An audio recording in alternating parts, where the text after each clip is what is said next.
Welcome to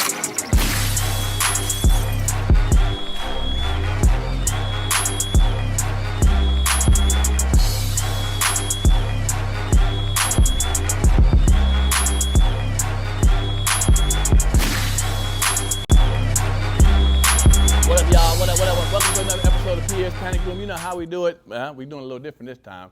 It's a little fire. Got my man on the show. I had to, grab him as quick as I could. He's right now, he's one of the hottest comics and one of the most controversial figures in comedy. Everybody's talking about him, him and his boy. We'll see if it's his boy or not. But like I said, thank y'all. This is season 4. I'm excited about it, man. Thank y'all for, supporting season 1, 2, and 3. We here now. Let's get it on, all right, y'all? All right, this next man, needs no introduction. If you've been on the internet at all, you've known about it. But he had actually extensive movie career. He's done a lot of things, but it just seemed like something lately happened that brought him out in the forefront. But I want to get to know the real Scruncho, okay? I want to know the real Scruncho. Give it up for the one and only Mr. Scruncho. Show him some love. What up, man? Damn, look at you, boy. Look at you. Got the, what's that, the Gucci on? Man, this nigga here, man. But you know what? You've always been a fashion-forward young man, though. I'm gonna give it 100 with you, man. Ever since I've known you, you've always rocked the fashion. So, cool, man. So, look, I'm glad to have you on the show, man. I appreciate you giving me some time, man. I want to do something a little different than most people have been coming at you recently. They just want to know about the controversy. I want to know more about who Scruncho is, man. I know a little bit about you, man. I came up in the 90s doing comedy, and I've seen you around, but didn't really know you, but, you've always been a cool, down-to-earth guy. So I want to sit back and ask some questions, man. Let's talk about it, all right? All right, let's talk. All right, cool. Now, you grew up in what, L.A.? Long Beach. In Long Beach, right? Long Beach. Okay. Grew up in Long Beach. Now, was it as tough as Snoop was talking about how rough it was? That's all I knew about Long Beach when Snoop was talking about it back in the days. Was it really that tough growing up in Long Beach? Well, actually, Long Beach is one of the top 3 richest cities in the state of California, and it's really a beautiful city. Okay. And it got monumental areas, right? And but just like anywhere, like most university is built, historic universities is built right in the middle of the hood. You know what I mean? That's true. I'm from D.C. and it's a beautiful town, but it's fucked up too now. But not now, but it was back in the 80s. D.C. was rough, even though it was a beautiful city. It was still rough. Yeah, you know what I'm saying? So I love my city, so sure. It's nothing. It's rough as you make it. Okay. Now, from what I didn't realize this, man, but your parents, man, were a little rough. Didn't it suffer from alcoholism? Was that what it was? Am I correct with that? Yeah, my dad was an alcoholic, and come here, Kenzie. My dad was alcoholic, and my mom was the backbone. My dad was brilliant, though, man. He suffered from alcohol. Hold on one second. Hey, little mama, how was school? Mm-hmm. You had a good day? Yeah. I'm gonna do this interview, okay? All right. Love you. Yeah. So yeah, I'm not saying something was wrong, but how was it growing up with parents like you were saying? So everybody, paint your background. You're growing up as a young kid. You're 6, 7 years old. Your family structure. Did you have sisters and brothers around you at the time? Well, my dad gave me one of the greatest gifts you could ever give a child. Okay. You know what I mean? Which was neglect. You know what I'm saying? Damn, Scruncho. I think gonna say life and love. Shit, nigga say neglect. I ain't no love. It was beautiful because he gave me tough love, and it wasn't intentional tough love. It was just tough love because he was he actually, to be honest with you, might kind of sound kind of crazy, but the nigga looked damn near identical to you. You know what I mean? Damn. Okay. The light-skinned nigga, had a little edge to him. Right. Each other a lot, and I dealt with a lot of times, we often talk about racism, but for Black people, racism starts within our own immediate family. You see what I mean? And white people call me a lot of things, but nobody called me black and ugly like my own people. You know what I mean? And my dad, he used to say things because he was color struck. You know what I mean? But what he intended, so he was hard on me because he knew the struggle I would have with this dark skin, you know what I mean? And you don't know it because you like skin, but you know, the dark skin, and always they say it's beautiful, but guess what? This motherfucker ain't never been my friend, you know what I mean? Well, hold on. Let me give it 100 with you. I've been called white, yellow, beige, red, nigga. It ain't easy being light skinned even out in the hood. Trust me.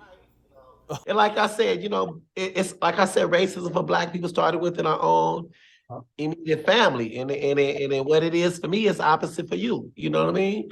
So we all struggle with racism within our own family, and you know, But Scruncho, hold on. Is it racism or colorism? Because we know it's really about lighter, darker, who's lighter, light. I don't think it's race necessarily, because we all Black folks in the hood.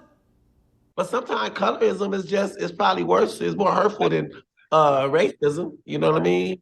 Because colorism come from people who are of you. You know, Right. And you don't have expectations of that. You know, but everything he did, you know, it was kind of cool though, because as I got older, I realized, you know, my dad didn't teach me how to love.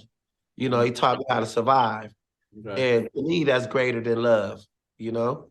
Was that something you needed where you were growing up? If you were growing up in a, in a rough area, is that, are you trying to say that helped you, or survive how? I did grow up we moved from Watts to Long Beach, you know what I mean? So I went from the projects to some more projects. Project, right. So, you know, yeah, so it wasn't like it was like these youngsters, you know, like my little daughter get picked up from school. Like, man, I've been walking to school since I was 7. Right. My daddy died and never said I love you, never hugged me, and stuff like that. So those type of things played effect on my life. You know what I'm saying? Okay. And but it hurt me in this entertainment business because you know my mentality taught me how to survive. Oh no, right. I was gonna get into that, but let me ask you a question. You know your height, so you're short but you're stocky. Did you work out to get to that point to try to, were people fucking with you when you was a kid? Was that how that came about, or what? Man, you know, to be honest with you, I was always I was gifted at everything: basketball, football, track, gymnastics, boxing.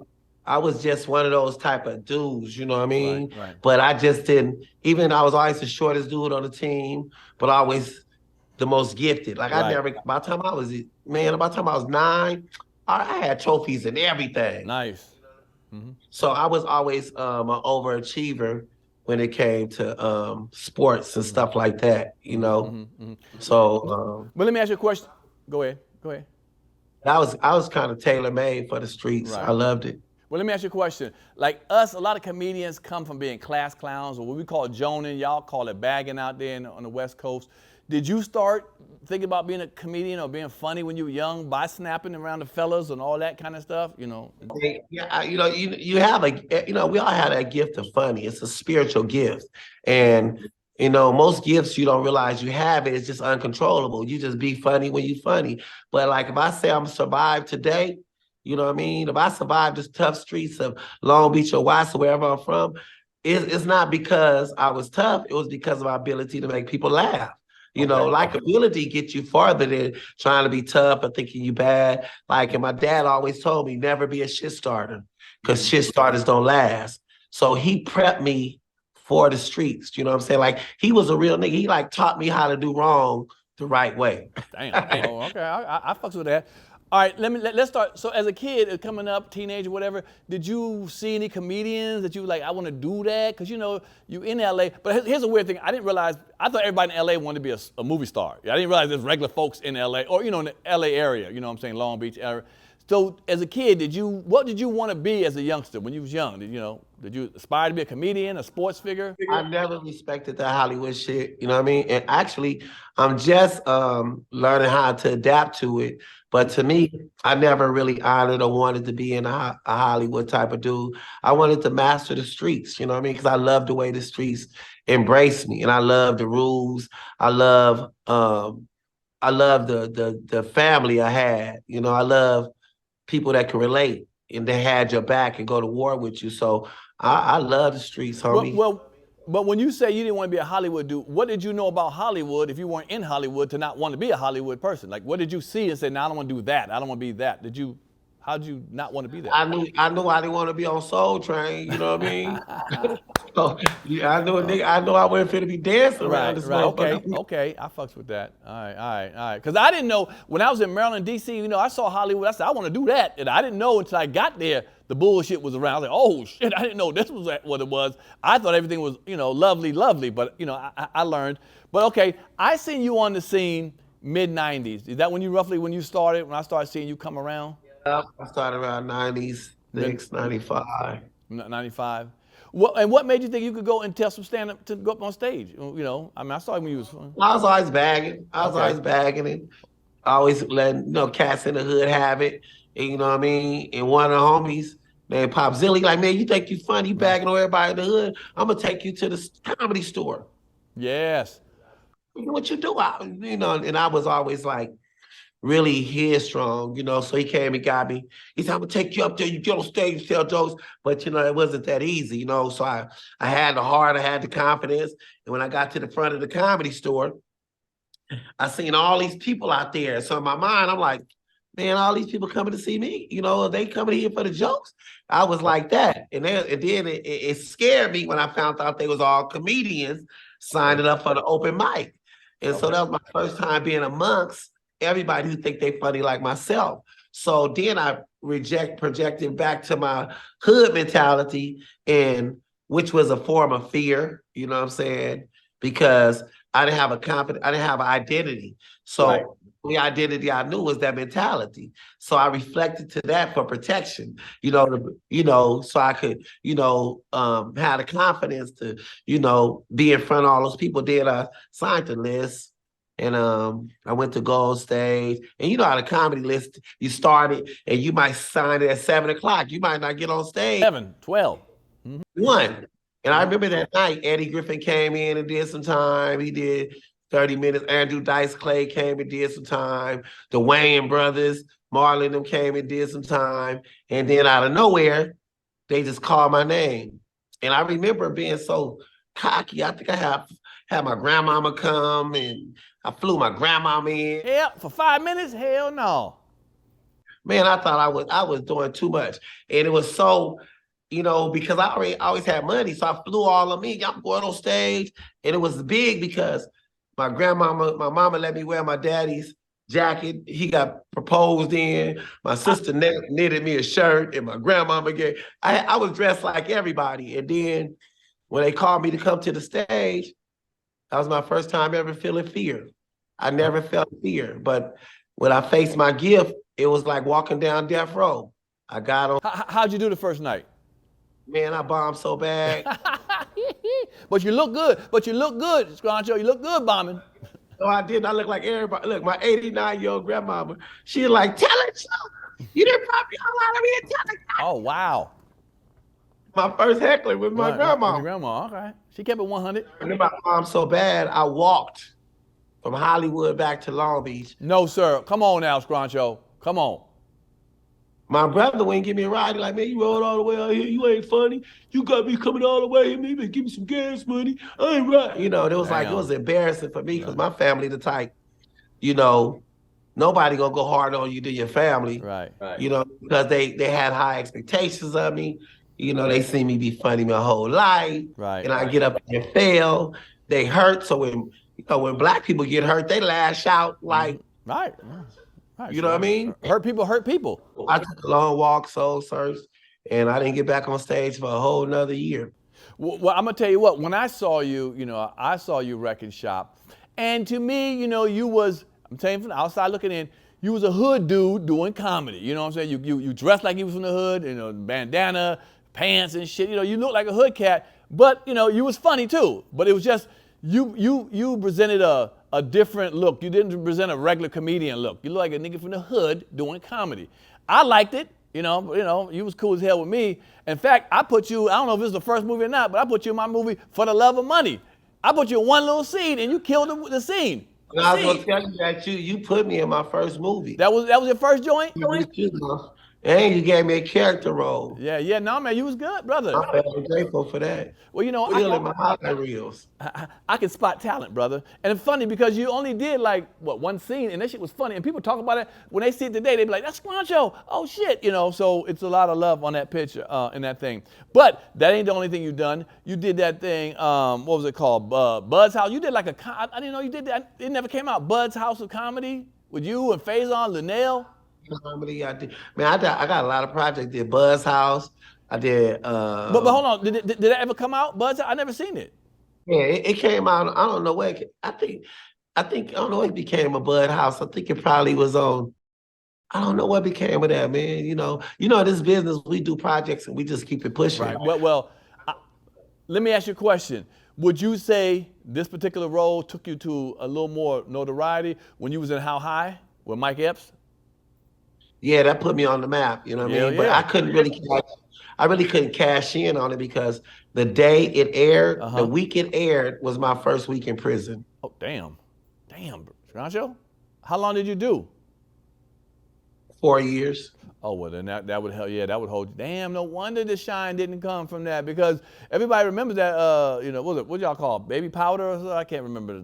Yeah, you all two together. And that was a funny scene. Y'all had a lot of scenes together in there. When you came over, the Asian guy, came in the house with the Asian dude, when y'all was at the car with the car. In fact, the two girls y'all was talking to about that car, one of them girl was in For the Love of Money also. She was also in she played my girlfriend in For the Love of Money. You know what I'm saying? One of the girls, the little Asian dude took. How did you feel when you were in prison and you see your career could have took off? Did that make you say, man, I got to turn this around? Or you know what I'm saying? Because you got your chance to shine and then bam, you get locked away for 4 years. Well, you know what I mean? Like God don't make no mistakes. I was in prison before I ever went to prison because I had bars in front of me. They just wasn't revealed yet. Okay. But my mind was in prison because I was criminal minded. Okay. I was trusting more in my hustle than my gift. So where I was is exactly where I was supposed to be. And I had to go through that to get to where I'm at. All right, let me ask you, because again, I told you, I'm going to keep it a buck. When you was around us, we knew you from the hood, like you said, you did prison time, do you think that personality that gave you a negative stigma with other people not wanting to fuck with you, worrying about? Because Hollywood is kind of like this. They don't want no problems. You know what I'm saying? And if you seem like a person that might give them some problems, not saying you did give them problems, but you seem like it. Some people don't want to work with you or want to be around you. Like, man, if I mess up with this dude, he gonna sock me in the mouth, or he got his hood boys, or whoopity whoop. Do you think that at all your personality, who you were, was a negative stigma on some of the stuff you? In this business, when you grow up. Mm-hmm. In life, like right now, you have to accept accountability. Like where I'm at in my life and my career, it's all because of me. Because at the end of the day, we all got to take accountability for our decisions. Okay. And when I made the decision to include that mentality into this business, it was hands down the worst mistake I have ever made. Mm-hmm.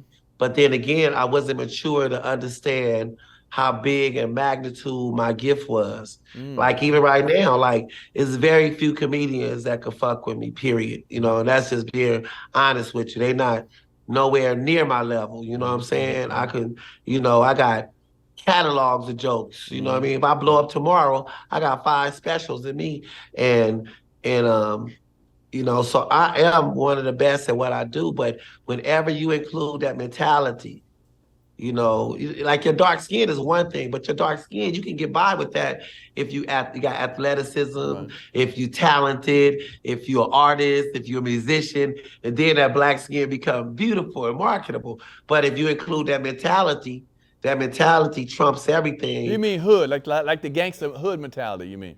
Ain't nobody want to work with that shit, you know what I'm saying? And so with me not being able to separate the two, you know what I mean, is why, you know what I'm saying, I'm like I'm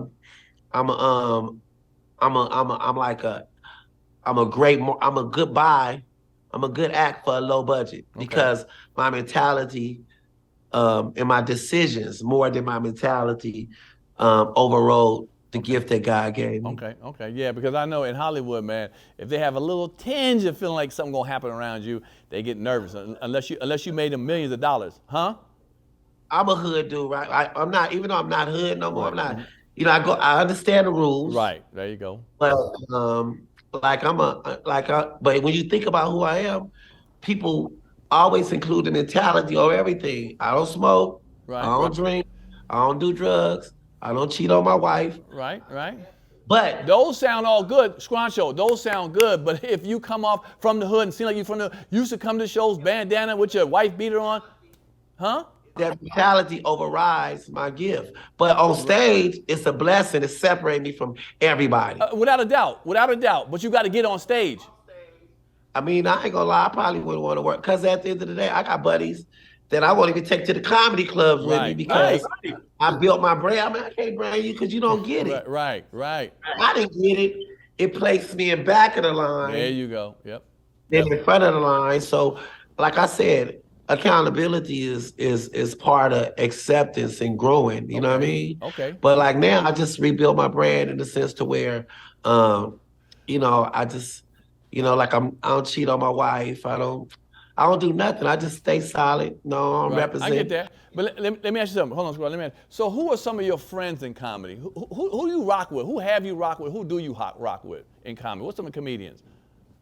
Man, I believe it or not, man, I rock with and I talk to Faison Love. Good I dude. talk to Eddie Griffin. You know, shoot, DL. Talk to Joey Wells. Like, it's so many I rock with and talk to, but you know, when you become a grown man, you don't have time to rock with nobody. You know what I'm saying? You know, it's like you just you know, I just kind of stay. I'm more of like, if you look at my social media, I just didn't trust. I don't really do social media like I should. I'm just I don't cloud chase. You know what I mean? Right. But here's the question, and I say that only say this because you were talented, but you know that image held you back. So, you know, you just admitted, you know, held you back some. So I was just saying, who is your friends can maybe pull you, say, Scruncho, watch this. Scruncho, be careful of this. But you know what I'm saying? Because I still have people, I rock. I'm a grown ass man. I still rock with a couple of comics I call up and talk to about certain things because they may know something. They may help me out in certain things. I may have a question about how to sit. That's all I'm saying. So I was wondering who, and those are some good folks that you, that, you know. Yeah, but at the end of the day, like, you know, can't nobody help me like me. You know what I mean? And like, even though I cleaned up my brand and, you know, and be, you know, respect the light and, you know, be on time. And, you know, it's things you just have to do. Right. But that mentality is something that's very difficult to shake once you get it. Right. You know what I mean? Right. To shake it off. Right. I get it. Because rules never change. You know what I mean? Right. And you just, you know, and even though most dudes who rock that mentality, and the thing about it is, like, I'm a grown man. You know what I'm saying? I'm a grown man, and you know, a law-abiding citizen. Right. I'm a good dude, all that. But okay, and of course, that's why I got you, man. Come on, I know you good peoples, man. That's why I want people to see a different side of you than what lately they've, you know, seen some parts of it. Here's the thing, talking about good friends. One of my good friends looked out for you, and I was surprised, man. You and Sherri Shepard had that connection, you know, for that one-man play. All I need is a hug, or something. Is that what it is? All I need is a hug. Am I correct about that? I love Sherri Shepard. Sherri was always But for her to fuck with you as a one, I didn't see the connection. You know what I'm saying? She seemed so far away, so I knew then there's more to you than meets the eye. You know what I'm saying? Even extra more. You know what I'm saying? Because she's not that type of person. She ain't from the streets. Yeah, no, that's true. I mean, you know, if you look at her brand, you might say that. But if you look at reality, she lucky I'm fuck with her. You know what I mean? Because at the end of the day, she probably needed me more than I needed her because, you know, she was lost in something that wasn't real. You know what I mean? And I needed something that was more real. So we was a good fit for each other. You know what I mean? Because at the end of the day, you know, I helped her work on her jokes. Right. You know, got her connected back with, you know, because sometimes when you hang around, you be in Hollywood too long, you'll be scared of cats like me. Oh, come on now. Watered down. You know, you don't even know you watered down until you see somebody you grew up with, and you be like, who is that? Right. You be like, dude, that's your brother. You know what I mean? Right. You know, so, you know, Hollywood is not always a blessing to your character. Right. You know? Right. Sure. How did that connection come? First of all, why did you want to do a one-man show? Where did that come from, to do a one-man show? I think it's dope. I was going to do one. way back in the day, before we was who we was, we was always cool. We always talked and stuff like that, and we was always just friends. You know what I mean? And then, we started dating, and Well, what? What did you just say, nigga? Shit. You said what now? yeah, we used to date. Oh man, go on with that bullshit. Go on, Scruncho, Scruncho. All right. I love Sherri. She a beautiful spirit. She is. So yes. I didn't know that. That's exclusive. Wah, wah, wah. I didn't know you dated Sherri Shepherd. All right. And a bad person. Right. She good, and y'all just kept a solid relationship since then. She was. I mean, I'm never gonna throw her under the bus because she was always kind. Right. Like my brand to me, and she never did nothing wrong to where we got off on bad terms or nothing. She always was a good person, a good, good mother. She, it was cool. Yeah, no. Me and her are good friends. I've known her for years, bro. And she's good people, man. I've seen her put out money for people to help people, man. Like, damn, you know what I'm saying? Put damn near her. She's always helping people and always saving people. I said, damn, giving. She gave a lot to charity. She was a nice person. Sure. That's why I'm happy for her success, too. But like I said, it was an odd couple from the outside looking in. And now it's even odder to know you outdated. And I was like, okay, all right, I get what that is. But the one person thing. That was just a culmination of stuff that you've been through, and you know what I'm saying, whatever happened with it. I remember y'all were trying to put it up at some clubs or something. What transpired? You still doing it or what? Nah, the one-man show was up for NAACP award. It got critically acclaimed, you know what I mean? And it showed a different side of my brand, and it showed my range. And man, it was incredible. Matter of fact, I'm putting it back up in September. Okay. I got a movie I got coming out called The Evolution of a Hustler. And it's based around a documentary, my one-man show, and my stand-up. You know what I mean? Okay. That's man. That's flying. All right. But nah, man, I always thought you was a solid individual from, like I said, from the time we talked on the phone, you was always cool. I seen you around. I always thought you were funny. So now we'll talk about the elephant in the room. This thing is taking a life of its own, man. I remember when the incident happened years ago. I wasn't there. I heard about it. And to me, man, it died down. It was two crazy incidents, back to back, like day to day, whatever it was. One day, the next day happened again. And then it kind of was what it was. But that was really before social media took off. And then all of a sudden, you go on another platform and you speak on it, and then it turns into something now. It becomes back and forth. Now, both of y'all are my friends and shit. I'm like, damn. Let me ask you, do you feel, today that you got what you wanted out of it, out of mentioning it on the other platform? Well, one thing about it was never, when I mentioned it on the platform, it was about, like, with me, I'm always going. It's about my character. You know what I mean? I'm never going to put my character over my brand. Because once you put your character on your brand, it's like, who is a man to gain the whole world and lose his soul? That's the same concept. If you put your brand over your character, you know what I mean, then your soul is on the negotiation block. You know what I mean? My character, I gotta live with the rest of my life. My brand, that could get canceled any day. So when I ask you to respect, because when you test my character, man, I'm a fight for my character. Right. And when I'm making 30, 40,000 a month, this cat go around telling everybody I'm hitting them in the head with a pipe, the promoters and the owners. So my money was going down. So I asked TK, man, don't do that. Woo. I ain't said nothing about it in 7 years, because as no matter how right I am, it's still some wrong in what I did. The first thing I got to tell you, I should have never brought that street mentality to a platform where we hone our skills. You know what I mean? Right. I shouldn't. That's a sacred place, comedy, but when you bring that mentality, I could have handled TK anywhere. Right. But I picked the two spots that gifted us, and we don't have that many platforms to perform at. Right.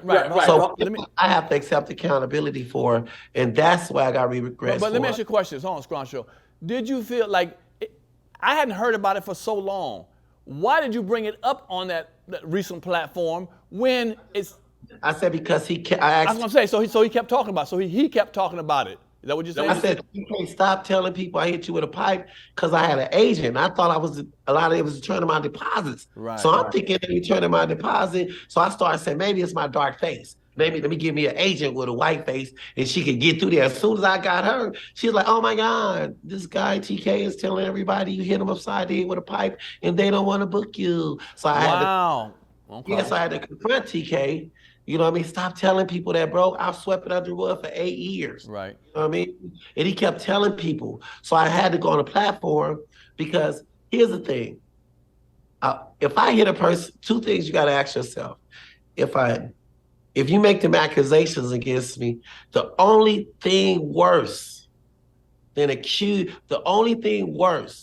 hitting a man in back of the head with a pipe from his blind side. You know what's worse than that? No. It's somebody accusing you of hitting them from the blind side with a pipe. Okay. That's more, Lord. Okay. So if I gotta sit on my brand and let them smash my character, then it understood. All right, because that's whack. Okay, that's whack to do if you did that, for someone to do that. Okay, so you're right. So let me ask you, just so I have a clarification, and we can have clarified. You know, I don't know. So the reason it really all popped off, I heard, was because he would talk to a female behind your back and was disrespecting you. Okay, then you tell me. All right, that's what I heard.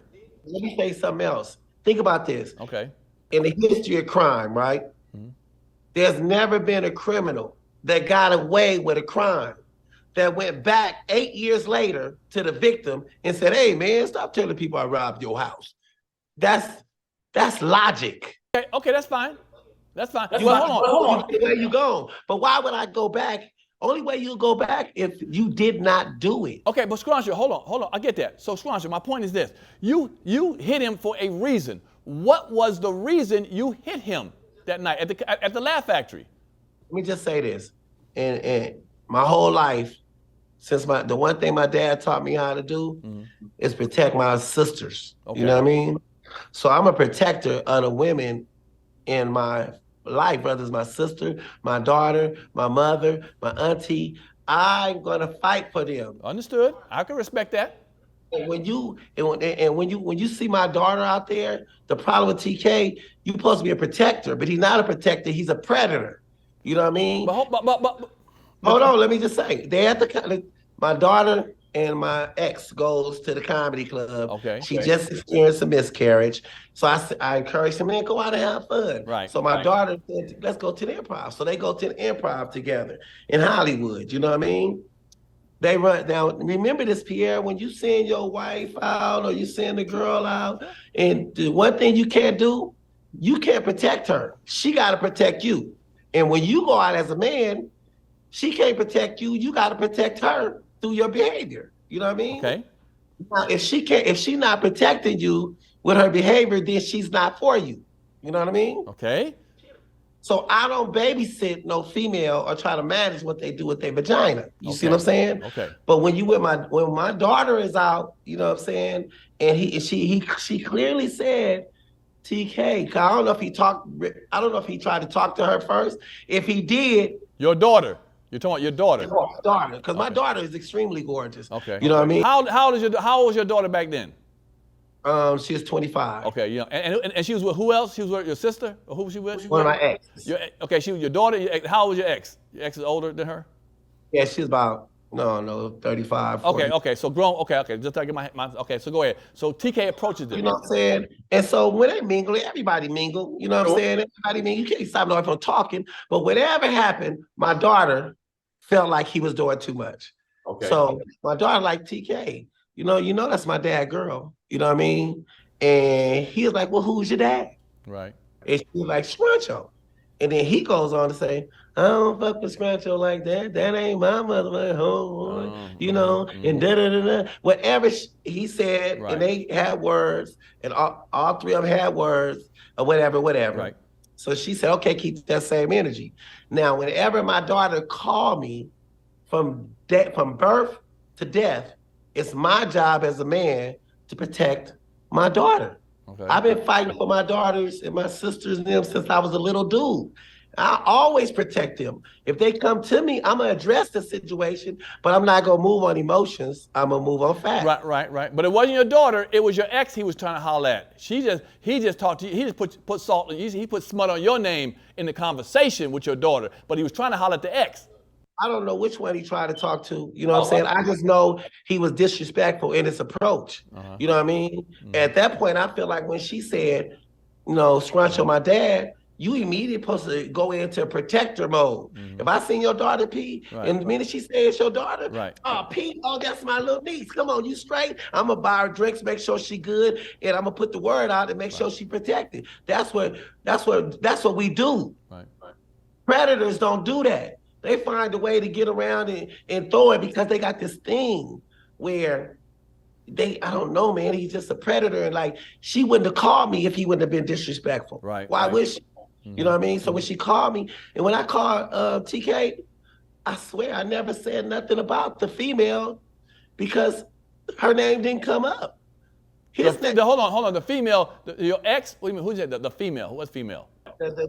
My ex, her name never came up. All right. I asked. So you call, hold on. So you called TK after she calls you, and then you called TK right after that.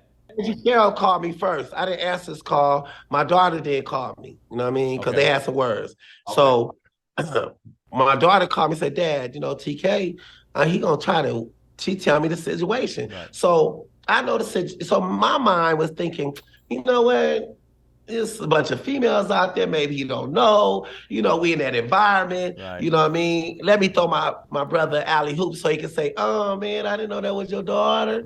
Oh man, my bad, tell him. I try to throw him alley hoop. Like, TK, why would you disrespect my daughter and throw me under a bus, period? You know what I mean? To get to the female, why would you do that? You know what I mean? Now, I'm thinking TK gonna be like, you know what? My bad. I didn't even know. I didn't know that was your daughter, and stuff like that because my daughter is a good looking girl. You know what I'm saying? But he didn't do that. When he talked to me like, you really on your feelings. And it triggered me. I'm like, oh, my feelings?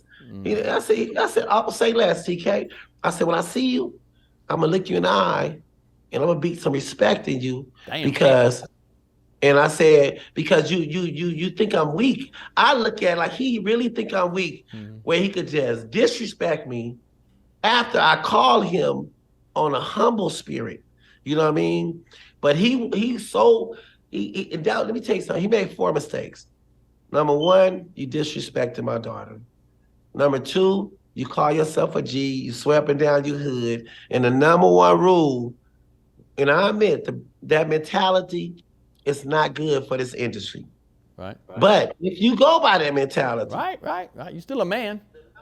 The number 1 rule is you don't call the police after an incident. You can't be hood and call the police. Damn. You can't. Damn. Ain't no 911 in the hood, nigga? Shit. Ain't no 911 in the hood. Listen, you can't call you can't, number 1, you call the police and press charges. That's number 1. Okay, hold on. You jumping in before something. You jumping something before.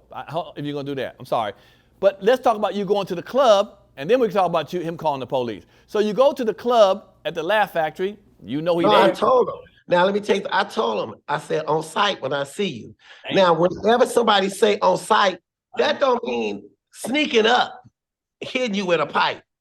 You know what I mean? That don't mean shooting you. That don't mean none of that. On site mean we finna fight like men. You know what I mean? Because it's about respect. So so we at the club. He outside, and you see him.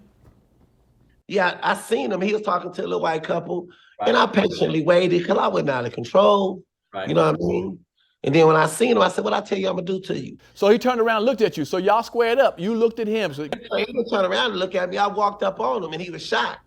I didn't walk from the back. I walked right there at the angle, walked dead. Oh, see, niggas say you snuck him. See, the story was you snuck him from the side.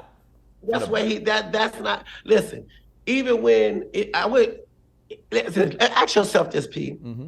How could I sneak him from the side when he fell straight back?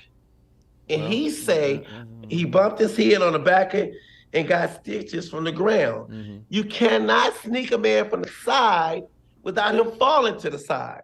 You cannot hit a man with a pipe without him falling to the front. Only way I could have possibly hit him is directly in his face, because that's the respect. The respect is not side punching him, hitting him with a pipe. The respect is, I'm gonna look you in the eye and I'm gonna sock you. Right. So when I looked him in the eye, I socked him. He fell straight back, hit his head on the concrete. They slid him back because he almost hit his head on the curb. And at that point, I swear I got kind of scared because he was foaming from the mouth. So I took off my hoodie like this. They say you ran around the side of the club, went between two cars. I took off my hoodie like this, and I put it like this because I was finna give him CPR. Reggie, because I just learned CPR. So Reggie Carroll was like, nah, Scrunch, go ahead. You know what I mean?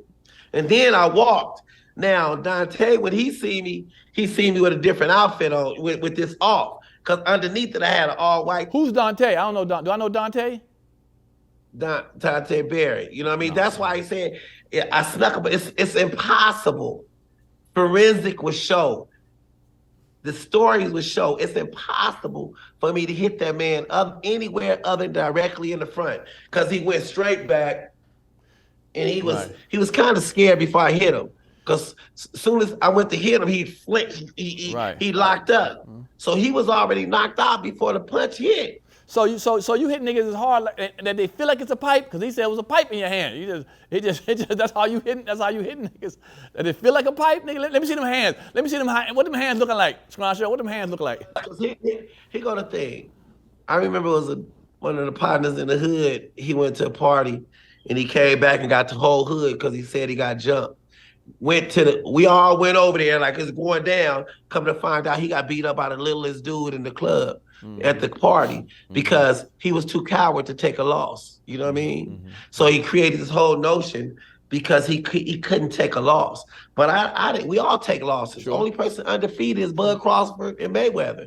You know what I mean? Man, I done got beat up by my sister. I got stumped out by Mexicans, beat up by polices. I done lost. I got jumped. I understand. So hold on. So the next story is, which I don't know. He said, I heard on the show, you pulled up with he pulled up with the police to your house. Now, nigga, talk about he in the passenger side. You know damn well he can't be in the passenger side. Come on, man. Man, let me tell you something. It was a detective car. When TK pulled up, when I went out to go to jail like this, I looked, I couldn't believe it. And I tell everybody, a snitch sitting back of the car. An informant sit in the front.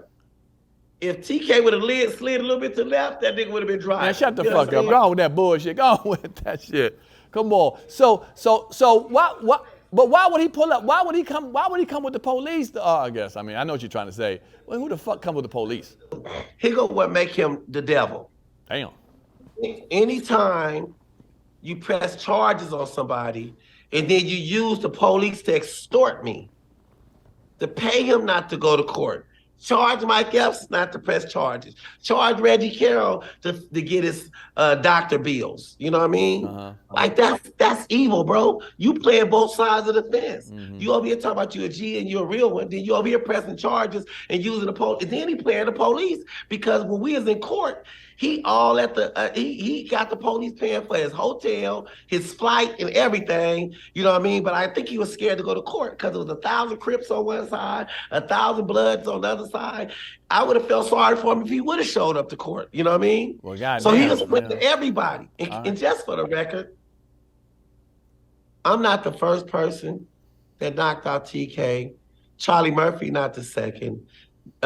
Nation of Islam. The first person he really robbed was Eazy-E. You know, he took Eazy-E credit card. That's how he got kicked off the NWA tour. You know what I mean? Right. But I before we go to that, his character. So the next day is at Fat Tuesday or whatever, whenever Fat Tuesday show up. Now, you show up with your boys. I saw the video. No, I don't. Them dudes, them guys in there wasn't with you? Nope. Here's what happened. Okay. I'm fresh out of jail. From that one day, okay, from the situation, okay. The day TK came with the police and I went to jail, it was more insulting to me, the fact that he thought I wasn't gonna get out of jail. So the day I went to jail, he came to my house. That night he at the Comedy Store on stage. I thought that was it.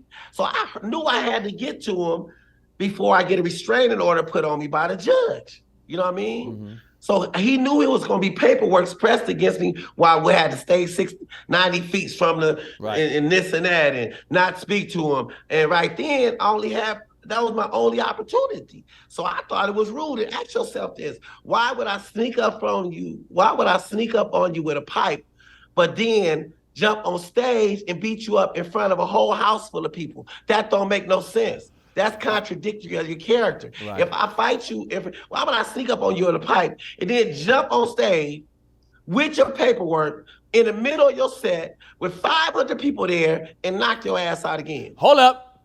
You my nigga. But with the video I saw, y'all was tussling. Wasn't no knockout now. Come on, Scruncho. Well, how did he get off the stage? Well, hold on. You were tussling with him and they broke it up.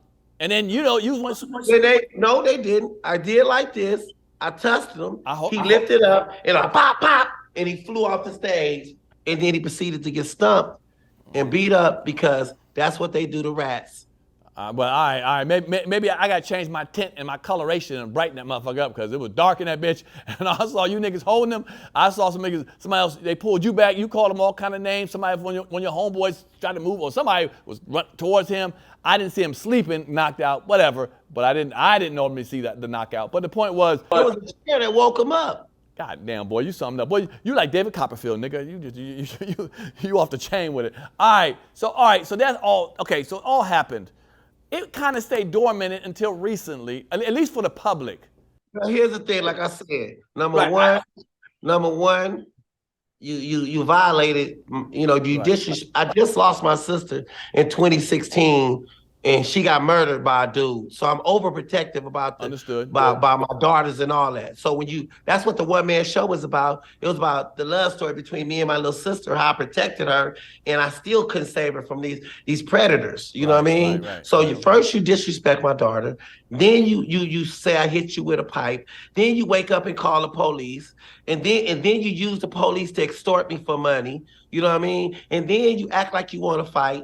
Now you steady trying to get charges on me. You steady trying to press charges on me, bro. What kind of charges? I mean? What kind of charges now? Well, how can you charge? What? Talking on social media? What kind of charges? Nah, he trying to get me to meet him at the park. Here go the thing. He called me, right? I didn't call him. You know what I mean? Now, if Wynn had a person in the right and calling a person in the wrong for any reason, ask yourself that. Well, maybe he's trying to be a bigger man. He might be a bigger man and trying to say, man, come on, let's squash this. When you in the right, you have no reason to call the person that wronged you. I don't know. I can't agree with that, Scruncho. I've done that. I've been in the right and still try to make amends. To me. Now, maybe it's hood logic. It's something different, but I'm gonna say this. He called me. I didn't call him. All right. And I tell TK, I say, TK, be careful what you say because the phone call being recorded. And I said that for the sole purpose. I didn't want him to think I was the police for doing what he was doing to me. Right. You know what I mean? So I wanted him to know that the things you are saying is being recorded because I don't want you to feel like I'm trying to entrap you. Right?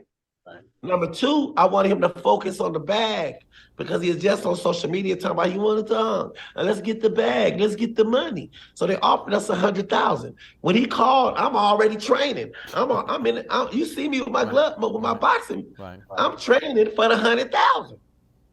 Don't got the money like TK allegedly got. But TK also feel like he too famous to be boxing you. He gonna help you up more than you gonna help him up. Ask yourself this. He said what? He said, TK, let's get the bag. You know what I mean? He want to talk about the police. The police gonna start pressing charges. I don't want to do, man. I don't want to talk about none of that shit. You know what I mean?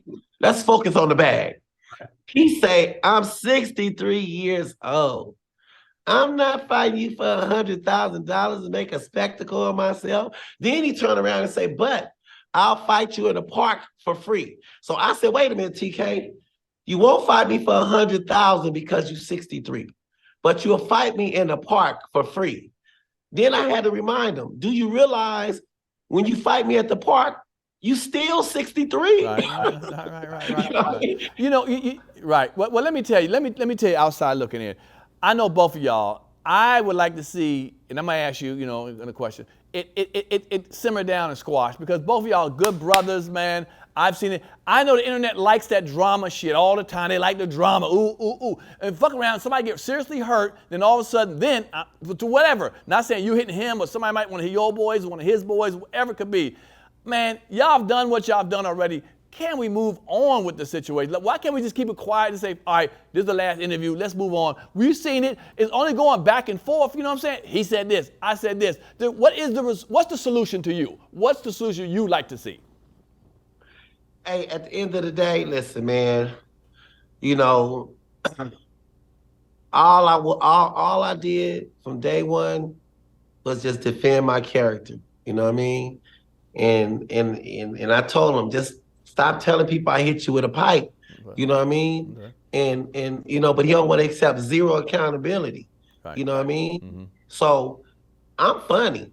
So I'm gonna keep it funny, man. I got t-shirts made called TKO, you know, who raised you, you know what I mean? I'm gonna give I got a charity, man. I buy uniforms for all the park and recreations around the state of California. You know what I mean? I done bought 4,573 uniforms for park and recreations. You know what I mean? So I give back, you know what I mean? And I go to Juvenile Central Hall where I was in prison, where I was in jail at.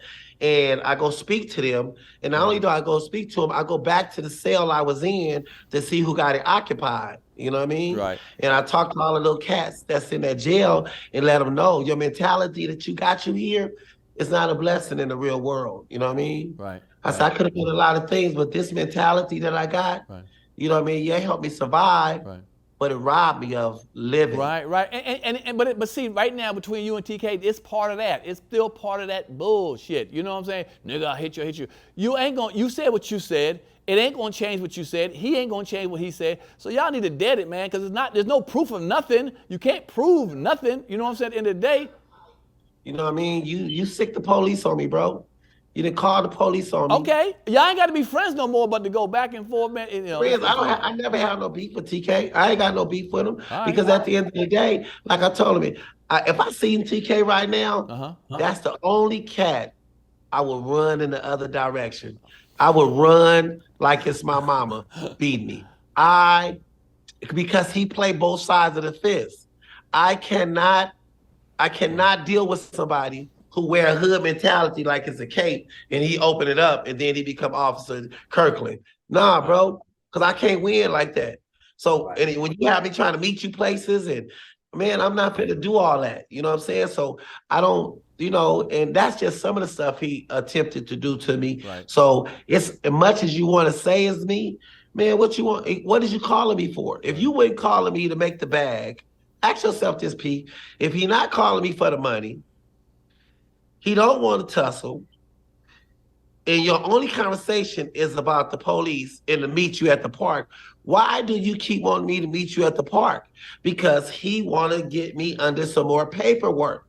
If he could get me up under the courts and get me arrested again, man, I'm in trouble. I'm not going nowhere. Y'all too old, nigga. You in your 50s, he in his 60s, man. Come on, man. The hell wrong with y'all? All right, well, you know what, man? You said I gave TK Kirkland an opportunity to come on here and do, you know, give his side. He said he don't want to talk about it. I said, all right, well, then it's what it is. So it is what it is. But, brother, you know I got love for you, man. I want to see you shine. I don't like this dark cloth around you, a cloud around you. I don't like it, but whatever. You know what I'm saying? You bigger than that. Today, you know, if I had anything good to say about TK, you know what I'm saying? I probably wouldn't, but at the end of the day, oh, you crazy as shit. He said I probably wouldn't. But at the end of the day, we don't need each other to be successful. You know, I got a one-man show coming out. I got a movie, a comedy movie I'm finna do. Man, I got two movies I got 2 movies I'm be starring in. You know what I mean? And at the end of the day, man, all I want to do is just, you know, continue to just protect my family. Be good to my wife, you know, and the people don't even know it, man. Every morning I wake up at 4 a.m. I'm right here where you see me at right now, read my Bible. You know what I mean? I love reading my Bible. You know what I mean? I love talking to God. I love praying to God. I love being have you forgave TK? Have you forgiven him? I would love to forgive TK, but it's in the Bible. It's in the Bible, man. It's in the Bible. you can't forgive nobody that can't accept zero accountability. That's ridiculous. That's something you don't have to forgive them in my spirit because I'm not angry at them. I don't have no animosity. I don't have no anger. I don't want to see them hurt. If something would happen to them, you know what I mean? I shed some tears because at the end of the day, you know, you can't love somebody and hate them. If you love somebody, you got some love for them. You know what I mean?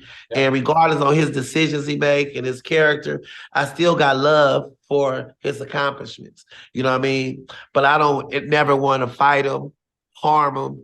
I'm not a street guy no more. You know what I mean? I got kids to raise. I want to focus on my gift and focus on my talent. And TK, that was a moment in time, and I just wanted to, I was just fighting for my character. Okay.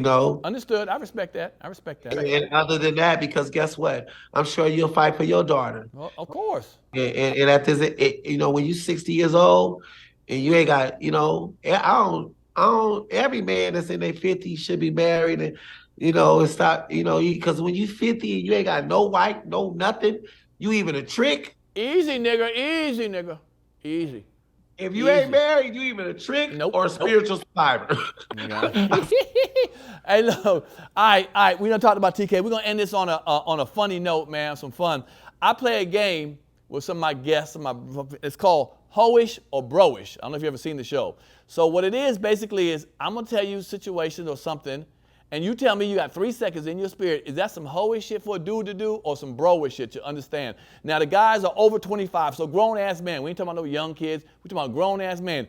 You got to answer it within 3 seconds now when I tell you. When I bring it up, you tell me, is it some hoish shit or some broish shit? All right? You ready? Yeah. All right, let's go. A man getting facials. Hoeish. Okay, damn, shit, okay, all right. A man eating pizza with a knife and a fork. Extra hoeish. Oh, I think the extra. All right. FaceTiming your homie. That's broish. Oh, I think I know what you look like, nigga. What the fuck? Okay, all right, here we go. Another one is, now this is all over your body. Manscaping. Shaving, all over, booty hole, everything's man, chest, all, manscaping.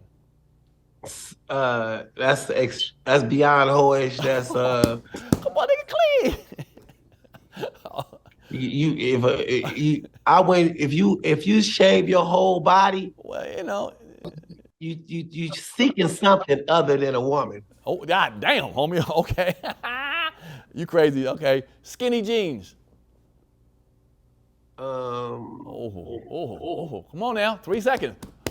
It's hoish, you know what I mean? But it's how you wear them though. Like you can get skinny jeans extra big. Like I buy some, buy them 2 sizes bigger because you want the look. You can't be running around here with no flare legs on. Come on, bro. All right. Doing a TikTok with your girl, dancing on TikTok. Yeah, that's hoish.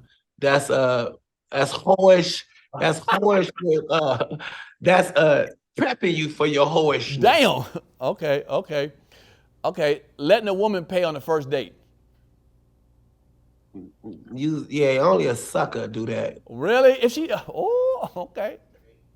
Because if my daughters go, you could whenever you think of a man, like how I treat my wife so good, is because I think about how do I want a man to treat my daughter. Okay. So it makes it easy. So would you want your daughter paying for a dude's date? Be like, man, get that fool out of here. Okay, two more. All right. Crossing your leg when you sit down. Yeah, man, I never cross my leg when I sit down. You knew that ain't hoish, that's dickless. Nigga say dickless. All right, god damn. All right, last one now. It's a G code, nigga, streets now. Here it go. A tattoo behind your ear. Oh man, that's broish. You know what I'm saying? That's broish, nigga, but that little tattoo back there. All right. I know cats got their whole hood tattooed behind their ear. You know what I mean? All right, man. Hey, look, Scruncho, I appreciate you, man. You coming on my show, man. Tell me how you felt, man. Showing that you have a bigger life than just a scenario just happened between you and TK. You've done some stuff, worked some stuff. I want my folks to support this brother. Tell people where they can catch you on social media, man. Tell people. Man, follow me on YouTube at The Only Scruncho, on Instagram at The Only Scruncho, Facebook at Anthony B. Scruncho. Now, Scruncho is spelled Scruncho. You know what I mean? Yeah, it is right there. Don't worry, we'll have it down on the bottom, man. Again, man, I appreciate you giving me your time, brother. You're the first one I've ever done this Zoom with. I don't normally do Zooms, but you're my man and stuff. Like I said, I wanted to get to the bottom and just hear your side. It's your side. I wasn't there, so your side of the situation. I wanted to hear TK's side, but whatever. But again, I'm happy that you came on. You spoke your mind, brother, and I got nothing but love for you, man. And y'all squash that shit, man. Let that shit go, man. I mean, one day, we could meet somewhere, man, where I could, I don't have a problem with squashing it because I don't want him to ever think that, I have no reason to be after him or trying to hurt him or harm him. You know what I mean? Because, I did whatever I had to do. I done it. You know what I'm saying? I want to respect. You know what I mean? Whether I got it or not, I attempted to get it. You know what I mean? I defended my character. You know what I mean? Whether I got it or not, I did it. But when it comes to this talent and me being a comedian, I'm a comedian and being funny is what I do. So we just gonna make fun of the situation. You know what I mean? All right. Don't let it turn into nothing silly, man. No violence or no ignorant stuff. But like I said. Turn me up a little bit.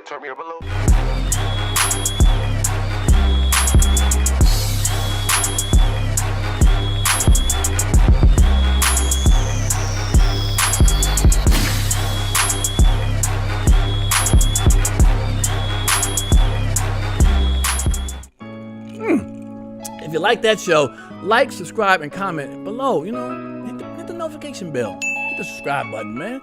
We want you around. Appreciate it.